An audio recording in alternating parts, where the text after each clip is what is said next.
नमस्कार साथियों, एक बार फिर से स्वागत है आपका अपने YouTube चैनल आकांक्षा डीआर में। इस बेहद ही खास सीरीज में बात करते हैं करंट अफेयर्स की, साथ ही साथ करते हैं उनका डिटेल में एनालिसिस। तो इन सब बातों को शुरू करने से पहले आप सभी को आज संविधान दिवस की हार्दिक बधाइयाँ, क्योंकि जब तक कि हमारे देश में लिबर्टी, इक्वलिटी ऑफ फ्रेटिलिटी मतलब कि आपको उदारता ना मिले, समानता ना मिले और आपको समान अवसर ना मिले, तब तक उस देश का कुछ भला नहीं हो सकता। अगर आप एक लोकतंत्र देश हैं और देश को एक नई दिशा में, नई नीयत में ले जाना चाहते हैं, तो इन चीज़ों का होना बहुत ही आवश्यक है। तो आपको बता दें कि 26 नवंबर को ही संविधान दिवस क्यों मनाया जाता है, क्योंकि इसी दिन आपके पता होना चाहिए कि आपका संविधान लागू हुआ 26 जनवरी 1950 को, लेकिन 26 जनवरी 1949 को 2 वर्ष 11 माह और 18 दिन के अथक प्रयास से बाबा साहब अम्बेडकर की अध्यक्षता में जो ये हुआ था, जो इस कमेटी के अध्यक्ष थे, उनके यहाँ संविधान बनकर तैयार हो गया था। तो इसीलिए क्योंकि 26 नवंबर को तो बनकर तैयार हो गया था, इसीलिए 26 नवंबर को संविधान दिवस के रूप में मनाया जाता है। तो इस बात को याद रखिएगा, कहीं ना कहीं आपसे परीक्षा में प्रश्न पूछा जाएगा।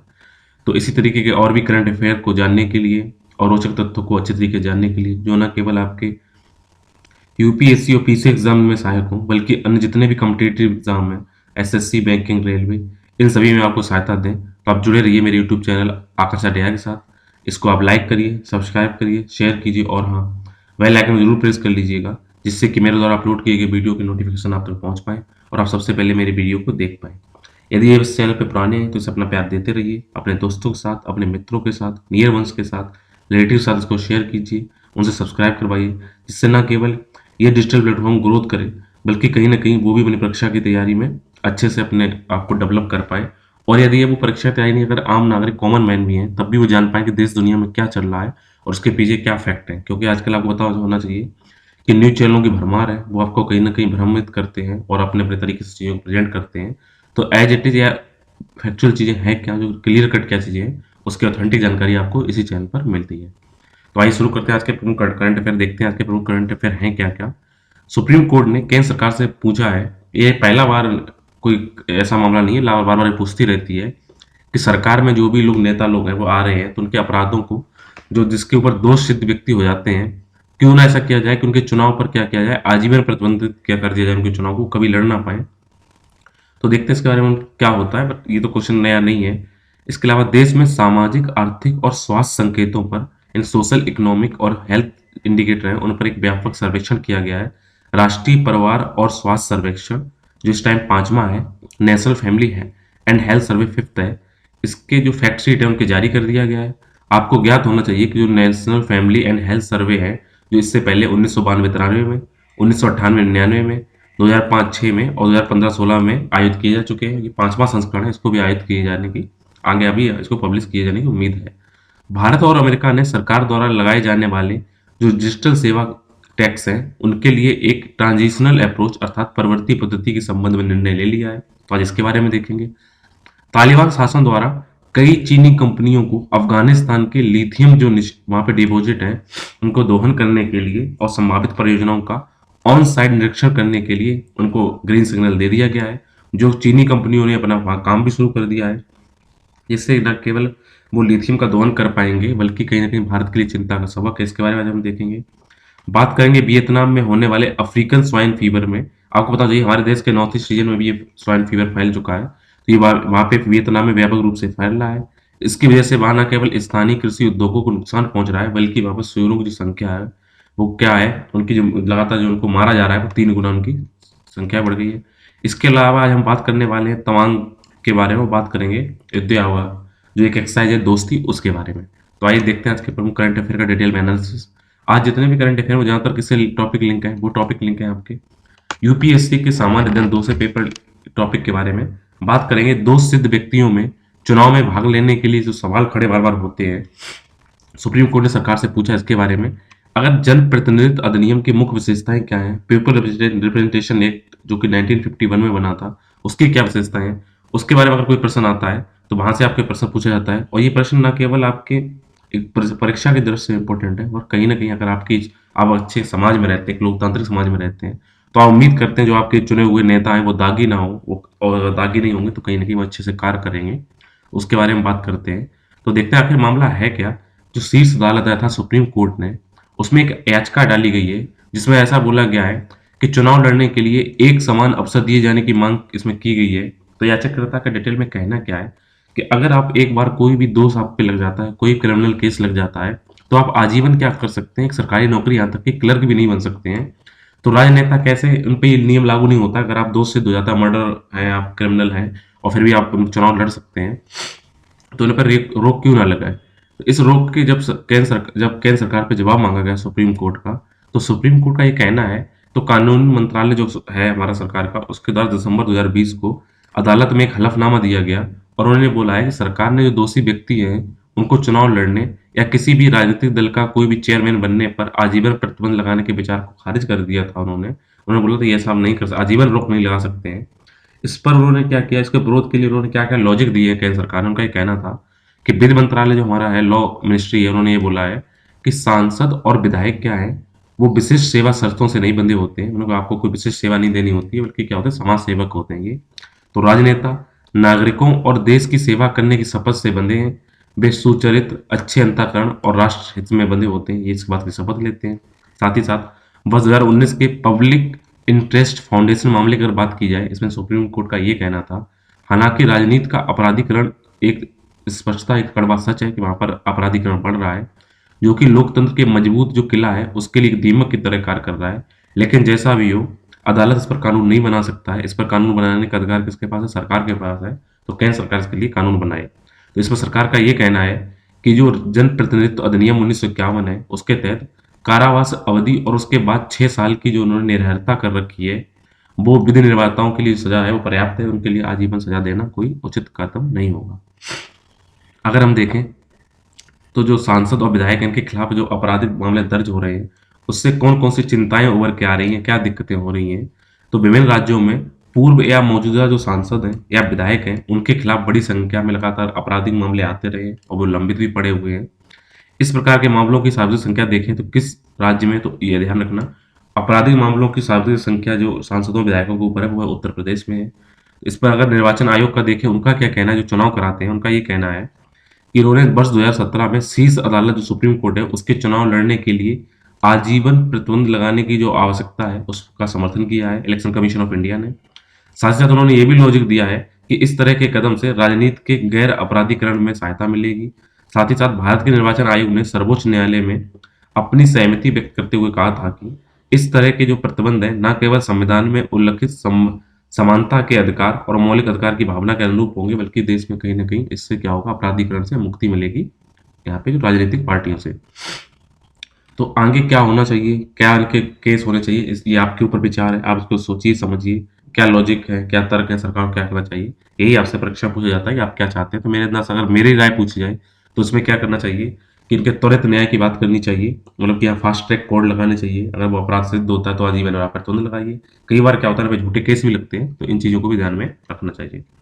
बात करेंगे national family and health survey के बारे में, जो इस टाइम 5वां संस्करण है। और आपसे अगर पूछा जाए स्वास्थ्य के क्षेत्र में क्या क्या कदम उठाए जा रहे हैं, उससे संबंधित ये टॉपिक है। तो लगातार क्या हुआ, देश भर में सरकारी कर्मचारी हैं वो क्या कर रहे हैं, लगातार घर घर जाकर क्या क्या फैमिली का क्या कर रहे हैं, हेल्थ सर्वे उनको ले रहे हैं, उनकी जानकारियां इकट्ठा कर रहे हैं। तो इन इकट्ठी जानकारी के बाद एक रिपोर्ट डाली गई है, जिसमें सर्वे में कहा गया है कि पहली बार ऐसा हुआ है आज़ादी के बाद में कि महिलाओं की संख्या पुरुषों से अधिक निकल गई है। उनकी जो प्रजनन क्षमता है, यानी कि जो उनके जो बच्चे जो पैदा हो रहे हैं, उनके रिप्रोडक्शन सिस्टम जो उनकी जो कैपेसिटी है उसमें कमी आई है। और साथ ही साथ भारत में क्या है, जो बूढ़े लोग हैं उनकी संख्या में लगातार वृद्धि हुई है, संख्या बढ़ी है। वर्ष 2019 और 21 के बीच में 1000 पुरुषों के ऊपर अब 1020 महिलाएं हैं। ये किसी भी राष्ट्रीय परिवार और स्वास्थ्य सर्वेक्षण में, और साथ ही साथ वर्ष 1881 में आयोजित पहला जो अत्याधुनिक या आधुनिक समकालीन जनगणना है, उसके बाद 1881 के बाद में सबसे अधिक उच्चतम लिंगानुपात इस टाइम पे है। अगर हम टोटल फर्टिलिटी रेट की देखें, मतलब कि अपने पूरे जीवन काल में कि जो युगल पुरुष है वो कितने बच्चे पैदा कर रहे हैं, उसकी अगर बात की जाए तो उसमें कमी आई है, और ये उस सीमा से नीचे आ गई है जिस पर जनसंख्या के एक पीढ़ी दूसरी पीढ़ी को क्या करती है, रिप्लेस करती है। आपको पता होना चाहिए, अगर कुल प्रजनन दर या सकल प्रजनन दर 2.1 या उससे ऊपर रहती है तो क्या होगा, जनसंख्या में वृद्धि होगी। अगर 2.1 से नीचे आती है तो जनसंख्या तो बराबर रहेगी, कम आएगी, बढ़ेगी नहीं। तो इस टाइम जो गणना की गई है उसमें देखा गया है केवल 2 पाई गई है। साथ ही साथ देखा जाए बच्चों के स्तर पर तो पोषण स्तर में सुधार हुआ है, लेकिन ये सुधार भी काफी धीमी गति से चल रहा है। बस 2015-16 में देखा जो आयोजित किया गया था, पिछला जो आंकड़ा किया गया था, उसमें राष्ट्रीय परिवार और स्वास्थ्य सर्वेक्षण के बाद से बौनापन, अगर बौनेपन की अगर परिभाषा देखी जाए तो इसका मतलब ये होता है कि आपकी जो इतनी उम्र है उसके हिसाब से आपकी ऊंचाई कम है, इसको इंग्लिश में स्टंटिंग कहते हैं। अगर ऊंचाई के हिसाब से कम वजन की बात की जाए, जिसको वेस्टिंग कहते हैं, निर्बलता कहते हैं, और भार में कमी, जो कि उम्र के हिसाब से कम वजन की बात की जाए, उस वाले बच्चों की संख्या में इस टाइम कमी आई है, लेकिन अच्छे आंकड़े नहीं है, पर फिर भी इनमें क्या हुआ है, ये खूब सुधार हुआ। सॉरी, इसमें सुधार हुआ है। अगर बात करें भारत में खाद्य सुरक्षा के बारे में, तो ये हो सकता है, लेकिन पर्याप्त पोषण वयस्कों के लिए भी अभी एक समस्या बनी हुई है। हालांकि भारत खाद्य सुरक्षा हासिल की जा चुकी है और लगभग 60% भारतीय जो क्या है अभी भी पौष्टिक जो आहार है उससे वंचित है। केवल 40% लोग ही हैं जिनको पौष्टिक आहार मिलता है। अगर हंगर वेल्थ के अगर हम आपको इंडेक्स देखें, इसमें चाइल्ड एज सेक्स 59 मंथ्स हुआ, जिनको एनीमिया थी वो इस टाइम पर आप देखिएगा तो इनके सर्वे आपको लगातार दिख रहे हैं, कहीं ना कहीं सुधार हो रहा है। ये सारे आप देख लीजिएगा, इस टाइम की बात करी जा रही है।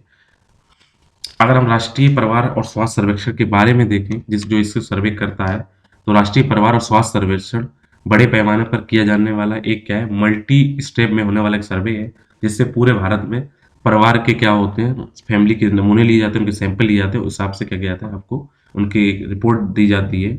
तो जितने भी राष्ट्रीय स्वास्थ्य परिवार सर्वेक्षण है, वो भारत सरकार के स्वास्थ्य एवं परिवार कल्याण मंत्रालय, तो ध्यान रखना ये कौन करवाता है, भारत सरकार का स्वास्थ्य और परिवार कल्याण मंत्रालय के नेतृत्व में किया जाता है।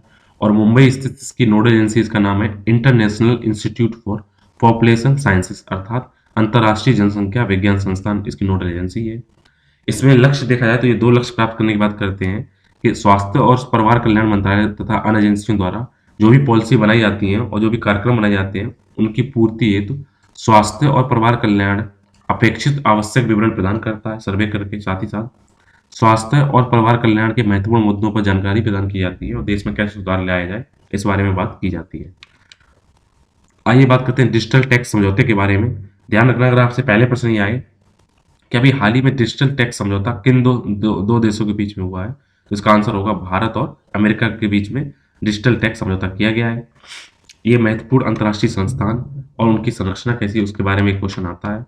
तो इस समझौते के तहत हुआ क्या है कि जो शर्तें थी वो पिछले सप्ताह अमेरिका और ऑस्ट्रिया, फ्रांस, इटली, स्पेन और यूनाइटेड किंगडम के बीच तय हुई शर्तों के समान होगी। अब ये भी शर्तें, इस समझौते में अमेरिका द्वारा जो जवाबी कार्रवाई की जाती है, अगर आप टैक्स ज़्यादा वसूलेंगे तो जवाब में क्या करते हैं, वो भी अपने टैक्स बढ़ा देते हैं संरचना में और जवाबी कार्रवाई करते हैं, इसमें राहत प्रदान की जाएगी। जबकि जो अभी आप देखिए अमेजन है, गूगल है और फेसबुक जैसे जो टेक्निकल दिग्गज हैं, उनके ऊपर क्या मिलेगी, उनको भी टैक्स के ऊपर जो कर लगाए गए हैं, फेसबुक, अमेजन, गूगल, एप्पल, इन पे क्या होगी, उनको भी थोड़ी राहत मिलेगी। तो देखें मामला क्या है। तो अमेरिका ने क्या हुआ था, इस साल जनवरी में भारत की जो समकारी लेवी है, इक्वलाइजेशन लेवी है, इसका मोटा ये समझिए, अगर आप भारत में कोई भी व्यापार करते हैं, भारतीय और आप बाहर की कंपनी है, यहाँ से लाभ लेते हैं, तो आपको यहाँ पर टैक्स देना होगा। उसको अमेरिका ने बोला था ये भेदभावपूर्ण है और उसने बोला था इसके लिए वो कार्रवाई करेगी। और बाद में मार्च में भारत ने आयातित जो भारत से वहां पर पहुंचे झींगा, लकड़ी के फर्नीचर, सोना, चांदी, आभूषण और जो बासमती चावल पहुंचा था, ऐसे कुल मिलाकर जो 40 प्रोडक्ट थे, उन पर क्या किया था उन्होंने, रिटेलिएट टैरिफ अर्थात प्रतिशोधी शुल्क यानी प्रतिशोध लेने के लिए, बदला लेने के लिए उन्होंने क्या किया था, 25% टैक्स लगाए जाने की उन्होंने बात कही। तो इसके बाद में इनकी अगर जनगणना देखी जाए यूनाइटेड स्टेट की टैक्स की, तो उसके बाद में देखा जाए तो इस शुल्क के तहत जो टैक्स लगाया गया था उसकी राशि लगभग 55 मिलियन अमेरिकी डॉलर तक हो सकती थी। और लगभग इतनी ही राशि गूगल, अमेजन, लिंक्डइन जैसी जो अमेरिका स्थित कंपनियां जो भारत में, उनके द्वारा भारत में ये टैक्स दिया जा रहा था, वो बराबर करना चाह रही थी, इसलिए उन्होंने बोला था कि हम भी इसमें टैक्स लगाएंगे। तो इसी को समझौते को सुधार करने के लिए हमने क्या किया है, डिजिटल टैक्स को अपनाने की बात की भारत और अमेरिका ने दोनों ने। और इसके डिटेल में देखें, बैकग्राउंड देखें, तो अंतर्राष्ट्रीय जो टैक्स सिस्टम है उसमें किए जाने वाले एक बड़े सुधार के तहत इस साल 8 अक्टूबर को भारत सहित लगभग 136 देशों ने इंटरनेशनल जो टैक्स के जो मानदंड हैं उनके बदलाव के लिए सहमति व्यक्त की थी। और इस बदलाव से ये सुनिश्चित करते हैं कि जितनी भी बहुराष्ट्रीय कंपनियां हैं, जहां भी वो काम करती हैं, वो उन्हीं स्थानों पर न्यूनतम कितना टैक्स देंगी, 15% टैक्स देंगी, जिससे कि उन देशों को भी लाभ मिले, ठीक है, और कहीं ना कहीं बोझ कम आए। लेकिन इस समझौते में ये भी कहा गया था, जितने भी इसमें पार्टिसिपेट करने वाले देश थे, सभी डिजिटल सेवा करों और अन्य इसी तरह के एक तरफा उपायों को हटाने और भविष्य में इस तरह के उपायों को लागू नहीं करने के लिए क्या होते कमिटमेंट होने की उन्होंने बात कही थी। और इसके महत्व की बात करें इस डिजिटल टैक्स के बारे में, तो इस समझौते के एक व्यावहारिक समाधान का उदाहरण पेश करता है, जिससे क्या है, यहाँ पर आप इनकम करिए, वहाँ के लोगों को टैक्स दीजिए। इससे ये सुनिश्चित करने में मदद मिलती है कि जितने भागीदार देश हैं, वो क्या करेंगे, एक नई बहुपक्षीय कर व्यवस्था संबंध अर्थात आर्थिक सहयोग और विकास संगठन, या बात करें G20 टैक्स संबंधी समावेशी समझौता रूपरेखा OECD के बारे में, जो इंक्लूसिव फ्रेमवर्क डील की बात करते हैं, उनकी सफल क्रियान्वयन हेतु एक सामूहिक प्रयास के लिए ध्यान केंद्रित करते हैं। इसमें देखें, इसमें बेसिकली 2 घटक शामिल हैं। अंतर्राष्ट्रीय और डिजिटल कंपनियों के साथ काम करना अगर आप करते हैं, तो वहाँ पर आप उनको टैक्स में देखिए।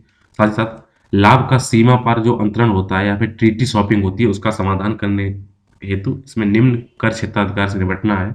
मतलब कई बार क्या होता है, अगर पूरे वर्ल्ड में टैक्स सिस्टम एक जैसा हो जाएगा, अलग, तो ज़्यादातर कंपनियाँ कहीं भी लगेंगी, उनको फ़ायदा मिलेगा।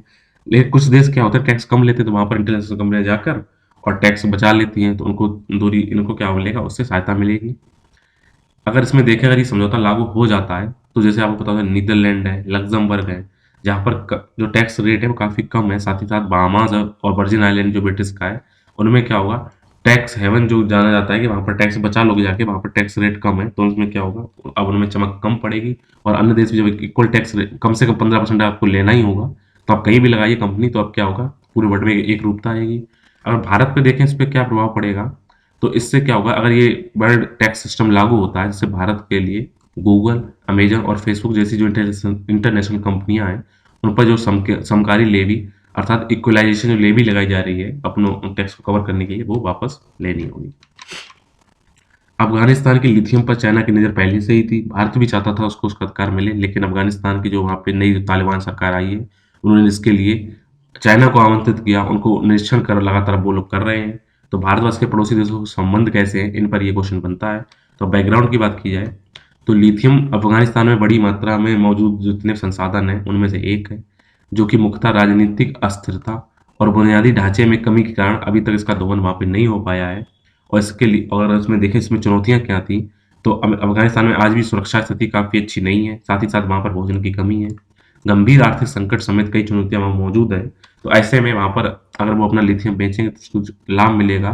तो भारत भी चाहता था वहाँ पे उनको हिस्सा मिले, या वो भी वहाँ पे क्या कर पाए, उनका वहाँ पे खनन कर पाए, माइनिंग कर पाए। लेकिन उन्होंने किसको आगे दिया, चाइना को उन्होंने आमंत्रित किया है। तो अगर देखें, ये तो आपको करंट अफेयर की बात होगी कि कहाँ पे किया जा रहा है। अगर देखें कि इसमें लिथियम की बात हो रही है, तो आपको जानना होगा आखिर लिथियम है क्या, क्या क्या क्या इसमें होता है।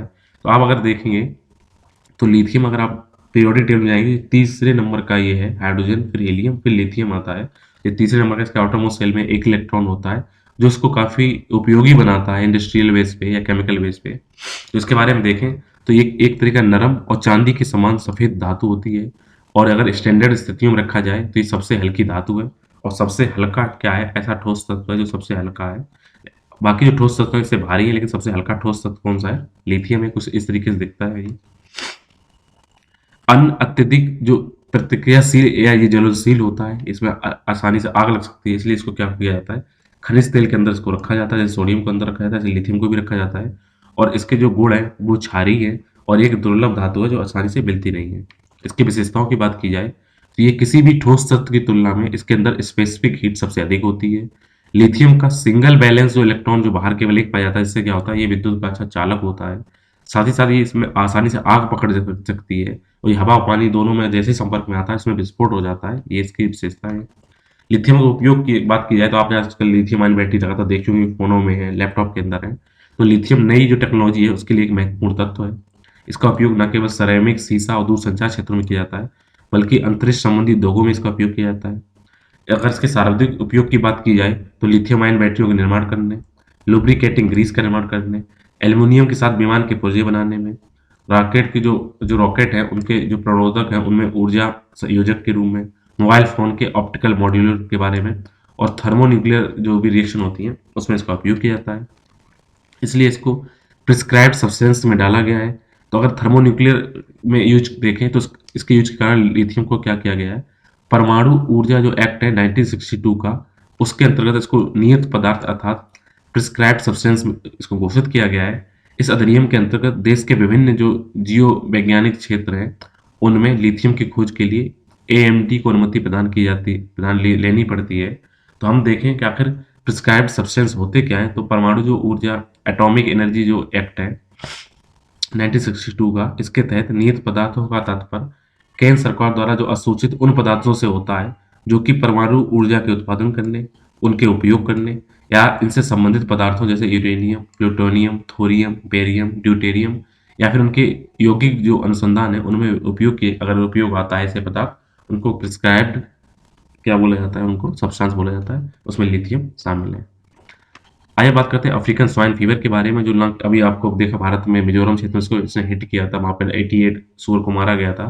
तो ये भी स्वास्थ्य और शिक्षा स्वास्थ्य से संबंधित ये एक मुद्दा है।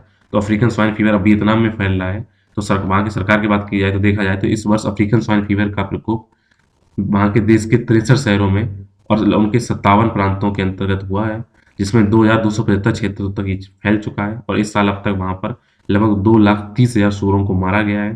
तो इतनी घातक जो बीमारी फैल रही है जिसमें सूअर मारना पड़ रहा है। अगर इसके बारे में बात करें अफ्रीकन स्वाइन फीवर के बारे में, तो ये सबसे अधिक संक्रामित घातक पशु रोग है जो कि घरेलू और जंगली सूअरों को संक्रामित करता है। और सूअर इसलिए है क्योंकि आज कई कुछ क्षेत्रों में सूअर क्या होता है, भोजन का मुख्य पदार्थ है यूरोपियन कंट्रीज में। तो उस पे कहीं ना कहीं अगर लोग खाएं, जैसे हमारे यहाँ पे स्वाइन फ्लू, यहाँ पे आपने देखा होगा जो बर्ड फ्लू होता है जिससे मुर्गियां मानी जाती हैं, वैसे यहाँ पर अफ्रीकन स्वाइन फ्लू है। तो इसके संक्रमण से सूअर एक प्रकार के क्या होता है, तीव्र रक्त स्रावी बुखार के, ऐसा बुखार जिसमें रक्त निकल जाता है, हेमोरोइक फीवर से पीड़ित हो जाता है। सबसे पहले अगर देखा जाए तो 1920 में इसको अफ्रीका में इसको देखा गया था, इसलिए इसका नाम अफ्रीकन स्वाइन फ्लू पड़ गया है। इस रोग में अगर किसी भी सूअर को होता है अफ्रीकन स्वाइन फ्लू, तो उसका कोई इलाज नहीं है और 100% उसकी मृत्यु निश्चित है। इसके लिए अभी तक किसी भी मान्यता प्राप्त टीके की खोज नहीं की गई है। इसी वजह से संक्रमण को फैलने से रोकने के लिए संक्रमित जानवरों को क्या किया जाता है, मार दिया जाता है, जिससे कि आगे ना फैल पाए। अफ्रीकन स्वाइन फ्लू के कुछ की फैक्टर देखें। सबसे पहले देखिए फैलता क्या है, इसकी कोई वैक्सीन है नहीं। अगर कोई भी गंदी चीजें जैसे कि आपको कपड़े वपड़े में अगर कोई सूअर को आपने काटा वाटा, वहां से फैल सकता है, इनके भोजन से फैल सकता है, हो सकता है कुछ जो लीक्स होती हैं जो उनको लग जाती हैं उनसे फैल जाएगा। लेकिन इसमें अगर अच्छाई माने जो भी माने, ये मानव के अंदर नहीं फैलता है। सूअरों के ब्लड से क्या होता है, ये दूसरों जगह फैल जाता है। इसके सिम्टम्स देखें अगर अफ्रीकन स्वाइन फ्लू के, तो इनकी चकत्ते पड़ जाते हैं इनके सूअरों के शरीर पर, उनको तेज बुखार आता है, उनको डायरिया होता है, उल्टी दस्त होने लगते हैं, वोमिटिंग होती है और 6 से 13 दिन के भीतर उनकी मौत हो जाती है। बात इस time Mongolia, China, Laos, Cambodia और वियतनाम है। तो वियतनाम क्षेत्र में इसमें बात की गई, नॉर्थ कोरिया में खैर बढ़ पा चुका है और वियतनाम में अभी तक लगभग 2.8 मिलियन अर्थात लगभग 28 लाख जो सुअर है वो इस टाइम इस पूरे साल में इसमें संक्रामित हो चुके हैं। बात करेंगे तवांग के बारे में, तो तवांग को देखिए, इसको उत्तर पूर्वी क्षेत्र का स्वर्ग कहा जाता है। कितना खूबसूरत जो शहर है, तो इसको आज चर्चा में क्यों लाए गए हैं देखते हैं। तो ऐतिहासिक रूप से तवांग क्या था, तिब्बत का एक भाग था। वर्ष 1914 में शिमला समझौता होता है, तो तिब्बत और यहाँ पर जो हमारे इस टाइम पे था ब्रिटिश, यहाँ पे जो हमारे भारत में रह रहे थे, तो मैकमोहन जो रेखा है उसको भारत और ब्रिटिश के जब हुई वहां पर उसको निर्धारित किया गया। तो ब्रिटिश भारत और तिब्बत के बीच में नई सीमा के रूप में इसको मैकमोहन रेखा को निर्धारित किया गया और जो संधि ट्रीटी की गई उसमें तिब्बत ने तवांग सहित अपने कुछ क्षेत्र को अंग्रेजों को दे दिया, लेकिन चीन ने कभी इसकी मान्यता नहीं दी। जब वर्ष 1950 की बात आती है, तो तिब्बत की जो लाइन ऑफ एक्चुअल कंट्रोल है, जो वास्तविक स्वतंत्रता वहां पर खत्म हुई तिब्बत की, और उस पर कब्जा किसने कर लिया, चीन ने। और वहां पर जो नई स्थापित सरकार थी पीपल्स रिपब्लिक ऑफ चाइना, वो इसमें शामिल हुई। बाद में वर्ष जब 1959 आता है, तब जो दलाई लामा थे वो तिब्बत से पलायन करते हुए कहाँ आए, तवांग के रास्ते भारत में आए। और 1962 में जब युद्ध हुआ भारत और चाइना के बीच में, जिसमें चाइना ने भारत को हराया, लेकिन तवांग पर कुछ समय के लिए चीन का कब्जा हुआ। लेकिन युद्ध जब समाप्त हुआ तो उसमें चीन ने क्या किया, स्वेच्छा से अपने सैनिक वापस बुला लिए और तवांग को खाली कर दिया। इसके बाद से तवांग फिर से भारत के जो एडमिनिस्ट्रेशन उसमें अधिकार क्षेत्र में आ गया, लेकिन चीन ने तवांग सहित जो अरुणाचल प्रदेश है उसके अधिकांश हिस्सों पर अपना दावा तक छोड़ा नहीं है। अगर हम वर्ल्ड मैप में देखें, जो भारत यहाँ पे है, तो भारत के उत्तर पूर्वी राज्य है अरुणाचल प्रदेश। तो अरुणाचल प्रदेश में भूटान की सीमा पर लगा हुआ ये तवांग क्षेत्र है, इस पर चाइना अपना कब्जा देता रहता है, इसलिए चर्चा का विषय हमेशा बना रहता है। बात करेंगे युद्ध अभ्यास दोस्ती के बारे में, तो अगर आपसे प्रश्न आता है कि युद्ध अभ्यास दोस्ती किन देशों के बीच में आयोजित किया जाता है, तो ये मालदीव में, भारत, मालदीव और श्रीलंका। ठीक है, इन 3 नामों को याद रखिएगा, भारत, मालदीव और श्रीलंका, हिंद महासागर क्षेत्र के ये देश हैं। उनके मध्य में 2 वर्षों के अंतराल पर एक त्रिपक्षीय तटरक्षक ये युद्ध अभ्यास दोस्ती है, जिसको बाइलिनियल ट्राइलेटरल कोस्ट गार्ड एक्सरसाइज है, इसका ये 15वां संस्करण आयोजित किया जा रहा है। वर्ष 2021 में इस युद्ध अभ्यास की शुरुआत किए हुए लगभग 30 वर्ष हो गए हैं। तो ये ध्यान रखिएगा, युद्ध अभ्यास दोस्ती भारत, मालदीव और श्रीलंका के बीच में आयोजित किया जाता है। इसके बारे में चर्चा में बना हुआ है। इसी के साथ आज के करंट अफेयर उनका एनालिसिस कंप्लीट होता है। उम्मीद है आपको ये समझ में आए होंगे। अगर आप इसका पीडीएफ फॉर्म चाहते हैं तो कमेंट बॉक्स में अपना ईमेल अकाउंट लिखिए, उसमें आपको पीडीएफ सेंड कर दी जाएगी। अगर आप इसमें कोई प्रॉब्लम है, कोई दिक्कत है, कोई सुधार चाहते हैं तो आप कमेंट बॉक्स में लिखिए, उनको दूर करने का हर संभव प्रयास किया जाएगा। इसी तरह के और भी टॉपिक को, और भी सूचनाओं को, और भी करंट अफेयर को जानने के लिए आप जुड़िए मेरे यूट्यूब चैनल आकांक्षा डीआर के साथ। मिलेंगे एक नए सेशन में, नए यूट्यूब वीडियो के साथ। तब तक के लिए स्वस्थ रहिए, मस्त रहिए, पढ़ाई करते रहिए। Thank you.